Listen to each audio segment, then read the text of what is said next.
Hello and welcome to part 1 of my new and returning player guide. Last time I said I would talk about a variety of topics in this video, but I realized that there are just too many things to mention, so I decided to split it up into 4 parts. In this video I will talk about a few general things, while in the next one I will talk about gear.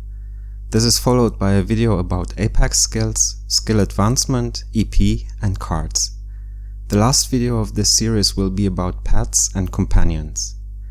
Anyway, let's get started with today's topic.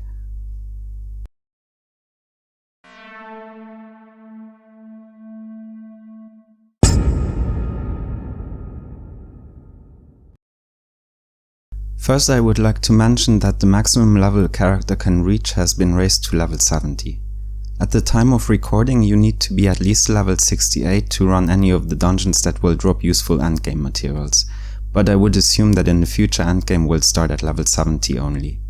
Luckily, getting to level 68 is easy and won't take too long anymore. The best way to level from 65 to 68 is to run Mercilarius Catacombs, which is a 3-player dungeon now. There is also the Velika Banquet questline, which you should start as soon as possible. It will give you Apex skills, but it will also unlock a questline called The Nightmare Begins, which gives a lot of experience. More on that later. If you're a returning player and you haven't played since 2016, you might be surprised that there are no campfires and that stamina is not a thing anymore. Charms were also removed, however there are battle dishes and potions which you can consume before battle. If you haven't played in a while, you should go through your inventory and bank and look at the description of all the items. The description will tell you if an item is still used or not, and usually you can sell old items for gold. Materials for enchanting and upgrading Twist Shard, Frost Metal and Stormcry gear can be dismantled into metamorphic emblems. These emblems are used for enchanting and upgrading those old gear sets now. If you have more emblems than you need, you can also sell them to a merchant for a nice sum of gold. If you still have Twist Shard, Frost Metal, Stormcry or Heroic Oath gear, make sure to keep that. I will explain why in the next video. If you haven't played in a long time, flying mounts might be new to you. As far as I know, flying mounts were brand new when I started playing in 2016. Nowadays you can fly in most regions. You will get a free flying mount from one of the level 65 quests. Vanguard quests for higher level dungeons also give you dragon scales. These can be used to get a free dragon mount that regenerates HP and MP and gives you a damage buff at random times during fights. You need 400 dragon scales to get a guaranteed dragon mount, but if you're lucky you will get one a lot earlier than that. When you open the world map, you'll see a shield icon in the top left corner. Clicking on that will show you a few Legion quests. Some of those quests will make you fight the BAM in open world, but there are also flying mount missions as well. Legion quests drop some materials that might be useful, but in general there isn't really a need to farm these missions. However, the flight missions will give you tokens that you can use to buy a passive skill that extends flight duration during accelerated flight, so doing the flight missions might be worth it. In March 2019, a new open world area was added. It is a group of islands floating in the air called Exodor. In order to get there, you first have to finish the story questline called Velika's Banquet, as well as the follow-up questline called The Nightmare Begins. Once you finish these, you will get the quest called The Way to Exodor, which, as the name suggests, brings you there. The next questline then leads you through the several main islands. The good thing is that completing these quests will give you a significant amount of experience as well.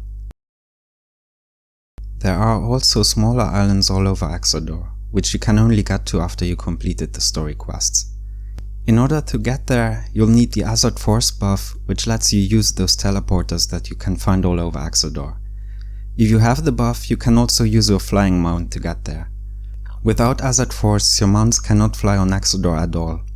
You will automatically get this buff for a few minutes after completing an Exodor daily quest, but some of those quests will also give you an item that activates the buff for a while. If you always kept running out of inventory space, I have some good news for you.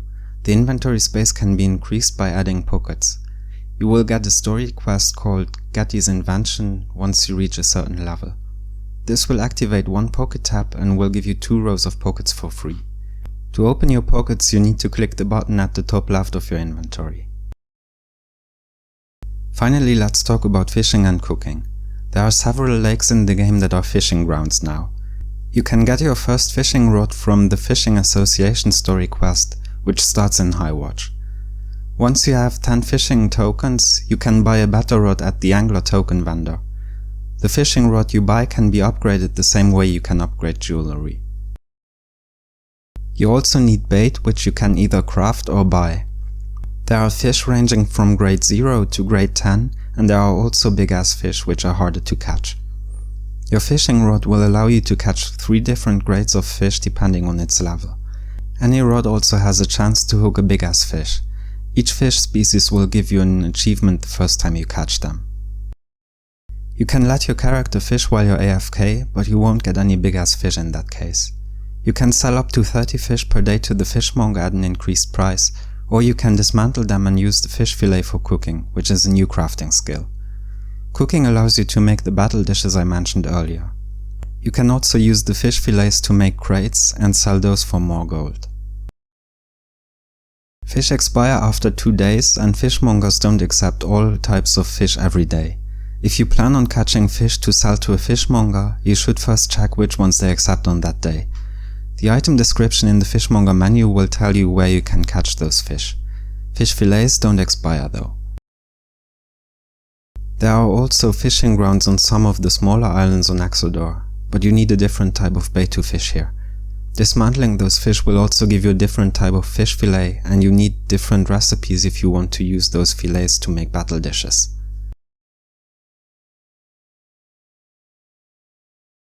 Well, this concludes part 1 of my new and returning player guide. I hope this video was helpful. Leave a like if it was, and subscribe so you won't miss the following parts of this guide. If you have any questions, leave them in the comments below. Thanks for watching, and I'll see you in the next one. Bye!